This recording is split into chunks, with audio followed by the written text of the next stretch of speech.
Hi friends, ఇంటింటి Ramayanam serial ఇవాళ ఎపిసోడ్లో అయితే రాజేంద్ర ప్రసాద్ని హాస్పిటల్ నుంచి ఇంటికైతే తీసుకుని వస్తారనమాట. ఇక రాజేంద్ర ప్రసాద్ని చూడగానే పల్లవి అయితే చాలా భయపడిపోతూ ఉంటుంది. వీడు కనుక ఇప్పుడు నిజం చెప్పేస్తే నన్ను ఇక్కడే పాతేస్తారని చెప్పేసి భయపడుతూ ఉంటుంది అనమాట.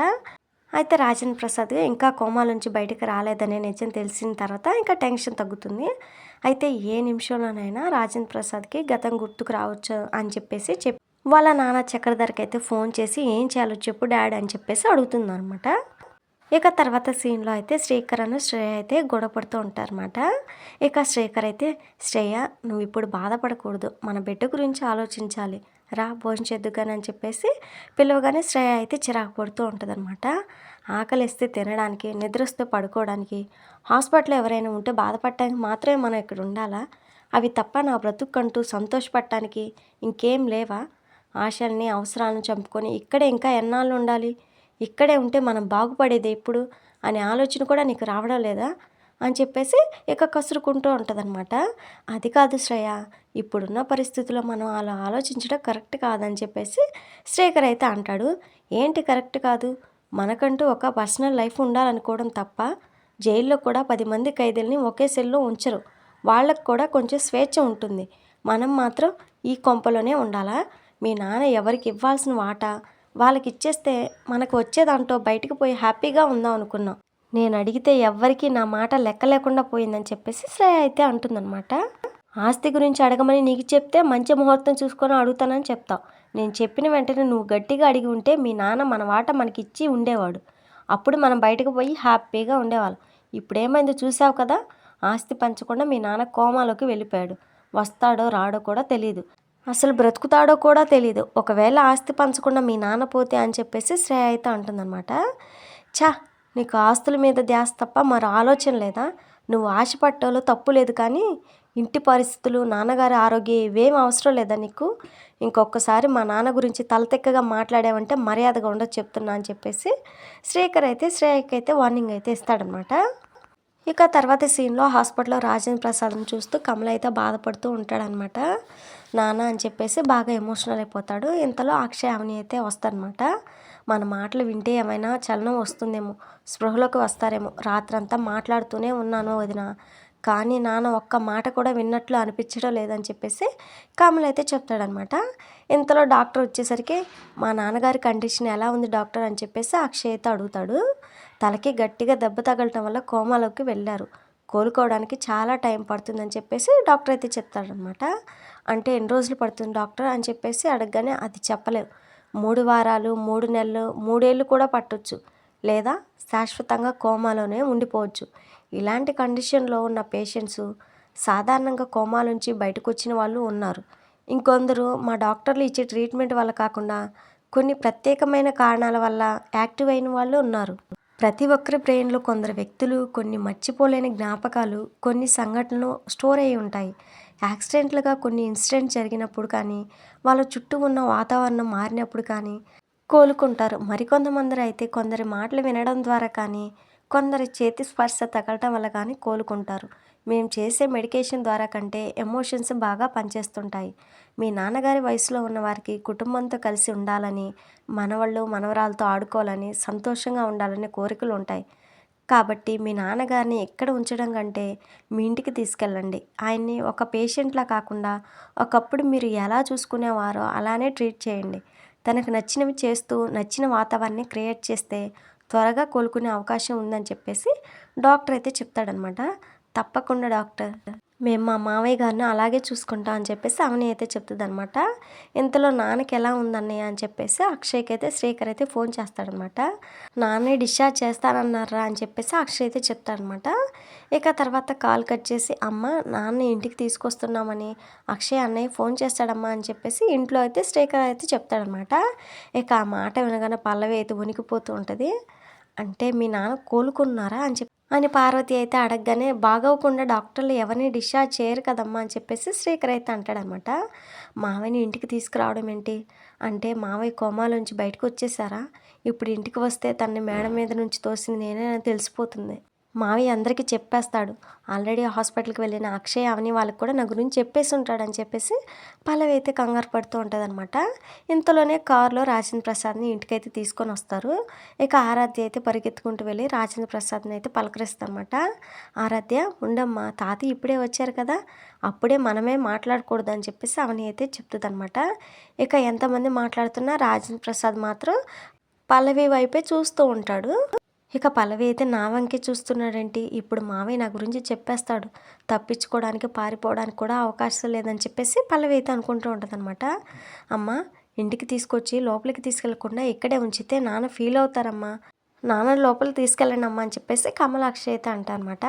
ఏమండి, మీరు ఇంత త్వరగా ఇంటికి వస్తారని అనుకోలేదండి, దేవుడి దయ వల్ల వచ్చారు, చాలా ఆనందంగా ఉందండి, మీకోసం మేమందరం ఉన్నాము అని చెప్పేసి పార్వతి అయితే చెప్తూ ఉంటుందన్నమాట. రేయ్ రాజేంద్ర, మాట్లాడరా, ఒక్కసారి అమ్మ అని పిలవరా నన్ను అని చెప్పేసి భానుమతి అయితే ఏడుస్తూ ఉంటుంది. ఏవండి, ఒకసారి పార్వతి అని పిలవండి అని చెప్పేసి మాట్లాడుతూ ఉంటారనమాట. ఇక రాజేంద్ర ప్రసాద్ మాత్రం సైలెంట్గా ఉంటాడు. అమ్మ, నాన్న మాట్లాడలేడమ్మా అని చెప్పేసి అక్షయ్ అయితే అంటాడనమాట. అంటే మావయ్య గారు ఇంకా కోమలోనే ఉన్నారు అత్తయ్య, ట్రీట్మెంట్‌తో ఎదురు చూడటం కన్నా వాతావరణం మారితే కోలుకునే అవకాశం ఉందని చెప్పేసి డాక్టర్ గారు చెప్పేసరికి మావయ్య గారిని ఇంటికి తీసుకొచ్చామని చెప్పేసి అవని అయితే చెప్తుందనమాట. తనకి అలవాటైన ఇంటి వాతావరణంలో ఉన్న మన మాటలు విన్న మార్పు రావచ్చని చెప్పారు. అందుకే మనమంతా నాన్నకి నచ్చినట్లు ఉండాలని చెప్పేసి కమల్ అయితే అంటాడనమాట. ఇక పల్లవి అయితే అంటే ఇంకా కోమాలోనే ఉన్నాడా? అయితే ప్రస్తుతానికి నాకు ఏ ప్రమాదం లేదనమాట, భయపడి చచ్చాను అనవసరంగా అని చెప్పేసి అనుకుంటుంది. ఇక రాజేంద్ర ప్రసాద్కి హారతి ఇచ్చి లోపలికైతే తీసుకెళ్తారనమాట. ఇక వెంటనే చక్రధర్కి అయితే ఫోన్ చేస్తుందనమాట పల్లవి. ఏదైనా ప్రాబ్లమా అమ్మా అని చెప్పేసి చక్రధర్ అయితే అడుగుతాడు. ప్రాబ్లం కాదు డాడ్, పరిస్థితి చాలా సీరియస్గా ఉందని చెప్పేసి చెప్తుందనమాట. ఏమైంది? రాజేంద్ర ప్రసాద్ త్వరలోనే కోమాలోంచి బయటకు వస్తాడని డాక్టర్లు ఏమైనా చెప్పారా అని చెప్పేసి అడుగుతాడనమాట. డాక్టర్లు చెప్పడం కాదు, మావయ్యని డిశ్చార్జ్ చేసి ఇంటికి తీసుకొచ్చేసారని చెప్పేసి చెప్తుందనమాట. అంటే మీ మావయ్యకి బాగైపోయిందా అని చెప్పేసి చక్రధర్ అయితే అడుగుతాడనమాట. కాదు డాడ్, వాతావరణం మారితే త్వరగా రికవర్ అయ్యే ఛాన్స్ ఉందని డాక్టర్లు చెప్పారంట, అందుకని తీసుకొచ్చేశారు. మావయ్యని చూస్తుంటే ఏ క్షణంలోనైనా స్పృహలోకి వచ్చేటట్టున్నాడు. అదే జరిగితే వాళ్ళెవరూ నన్ను బ్రతకనివ్వరు, అందరికంటే ముందు కమలే నన్ను చంపేస్తాడు డాడ్. వీళ్ళందరి చేతిలో కుక్క చావు చచ్చే ముందే నేను సూసైడ్ చేసుకొని చావడం బెటర్ అనిపిస్తుంది. పారిపోదాం అనుకుంటే అందరికీ నా మీద డౌట్ వస్తుంది. ఏం చేయాలో నాకు ఏం తోచడం లేదట, చాలా టెన్షన్గా ఉంది, ఏం చేయాలో చెప్పు అని చెప్పేసి అడుగుతుందన్నమాట. మనం భయపడితే ఆ భయమే మనల్ని శత్రువులా మృత్యువులా మారుతుంది. మనల్ని చూసి ఎదుటి వాళ్ళు భయపడాలి తప్ప మనం దేనికే భయపడకూడదు. మీ మామయ్య హాస్పిటల్లో ఉన్నప్పుడు లేపేయడానికి ట్రై చేశానని చెప్పావు కదా, అప్పుడు మిస్ అయిన అవకాశం ఇప్పుడు మళ్ళీ నిన్ను వెతుక్కుంటూ వచ్చింది. అది నువ్వు అర్థం చేసుకోలేకపోతున్నావు. ఇప్పుడు నువ్వు ఎదురు చూడాల్సిన అవసరమే లేదు, కష్టపడి ప్లాన్ చేయాల్సిన అక్కర్లేదు. మీ మావయ్య మీ ఇంట్లోనే మీ కళ్ళ ముందే ఉన్నాడు కాబట్టి వాడు కోమాలోంచి బయటికి రాకముందే ఏదో ఒకటి చేసి పైకి పంపించేయి. శత్రువు అనేవాడు మనకు అందుబాటులో లేనప్పుడు అడ్డు తొలగించుకోవడం కష్టం అవుతుంది, కానీ మన కళ్ళ ముందే ఉంటే పని ఈజీ అవుతుంది. మీ మావయ్య ఇప్పుడు నీ కళ్ళ ముందే ఉన్నాడు, మాట్లాడలేడు, నడవలేడు, లేవలేడు. నువ్వు ఎలాంటి ప్రయత్నం చేసినా నేను ఎదిరించే పరిస్థితి లేదు కాబట్టి కరెక్ట్గా ప్లాన్ చేసి వాడి వికెట్ తీసే, అప్పుడు నువ్వు ఇలా భయపడాల్సిన అవసరం లేదమ్మా అని చెప్పేసి చక్రధర్ అయితే చెప్తాడనమాట. నువ్వు అన్నది నిజమే డాడీ, ఇలాంటి అవకాశం మళ్ళీ రాదు, నువ్వు చెప్పినట్లు చేస్తాను, ఆలస్యం చేయకుండా వాడిని లేపే అని చెప్పేసి చక్రధర్ అయితే చెప్పగానే అలాగే అని చెప్పేసి ఫోన్ కట్ చేస్తాడనమాట. ఇక తర్వాత సీన్లో రాజేంద్ర ప్రసాద్ని పార్కుకి అయితే తీసుకొని వెళ్తారనమాట కొడుకులు.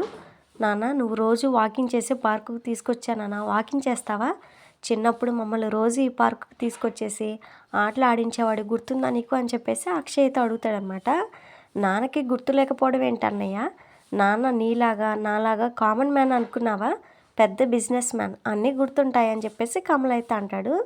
మావయ్యని కోమా నుంచి బయటికి తీసుకురావడానికి వీళ్ళు ఎన్ని చేయాలో అన్నీ చేస్తున్నాను, చా వీళ్ళ మాటలు విని ముసలోడు సడన్గా రియాక్ట్ అయిపోతే అని చెప్పేసి దూరం నుంచి చూస్తూ పల్లవి అయితే తిట్టుకుంటూ ఉంటుందన్నమాట. మేము మంచిగా ఉండాలి, మంచి పేరు తెచ్చుకోవాలని చిన్నప్పటి నుంచి ఎన్నో మంచి విషయాలు చెప్పాను నాన్న, నువ్వు మమ్మల్ని అలా మంచిగా పెంచబట్టే రాజేంద్ర ప్రసాద్ కొడుకులు మంచివాళ్ళు అనే పేరు సంపాదించుకోగలిగా అని చెప్పేసి శ్రీకర్ అయితే అంటాడనమాట. నీ పెంపకం వల్లే మేము ముగ్గురం బిజినెస్ చేసే స్థాయికి వచ్చానా, మేము కూడా నీలాగే సక్సెస్ అయ్యి మంచి పేరు తీసుకొస్తానా అని చెప్పేసి కమల్ అయితే చెప్తాడనమాట. రేయ్ నాన్న, మన ముగ్గురం కలిసి ఉండాలని కోరుకున్నారు, మనం కలిసి బిజినెస్ చేస్తున్నామని చెప్పగానే చాలా సంతోషించారు. ఇప్పుడు మనం చేస్తున్న బిజినెస్ గురించి మాట్లాడుకుంటే చాలా హ్యాపీగా ఫీల్ అవుతారా అని చెప్పేసి అక్షిత్ అంటాడనమాట. మనం చేస్తున్న బిజినెస్‌లో ఖచ్చితంగా సక్సెస్ అవుతాం అన్నయ్య. ఇంతకీ ఈ ప్రాజెక్ట్‌లో వచ్చిన లాభంతో నెక్స్ట్ ఏం చేద్దాం అని చెప్పేసి శ్రీకర్ అయితే అడుగుతాడనమాట. మరో బిజినెస్ స్టార్ట్ చేద్దాం అని చెప్పేసి కమల అయితే అనగానే, కాదురా నాన్నకి పేదవాళ్ళకి సాయం చేయడం, వాళ్ళ పిల్లల్ని చదివించడం అంటే చాలా ఇష్టం. కనుక వచ్చే లాభంతో నాన్నగారి పేరు మీద అనాథాశ్రమం కట్టిద్దాం అని చెప్పేసి అక్షయ్ అయితే అంటాడనమాట. నిజం అన్నయ్య, ఇలా చేస్తే నాన్న మనం సక్సెస్ అయిన దానికంటే ఎక్కువ సంతోషిస్తారు. సూపర్ అన్నయ్య అని చెప్పేసి శ్రీకర్ అయితే అంటాడనమాట. ఇది ఫ్రెండ్స్ మరి ఇవాల్టి ఎపిసోడ్. నెక్స్ట్ ఎపిసోడ్‌లో ఆరాధ్య చేతికి విషం కలిపిన జ్యూస్ అయితే ఇచ్చేసి ఇక రాజేంద్ర ప్రసాద్‌ని చంపేయాలని ప్లాన్ అయితే వేసింది. మరి ఎలా తప్పించుకున్నాడు రాజేంద్ర ప్రసాద్ ఏంటనేది నెక్స్ట్ ఎపిసోడ్‌లో చూద్దాం ఫ్రెండ్స్. ప్లీజ్ వీడియోని లైక్ చేసి ఛానల్‌ని సపోర్ట్ చేయండి. Thank you.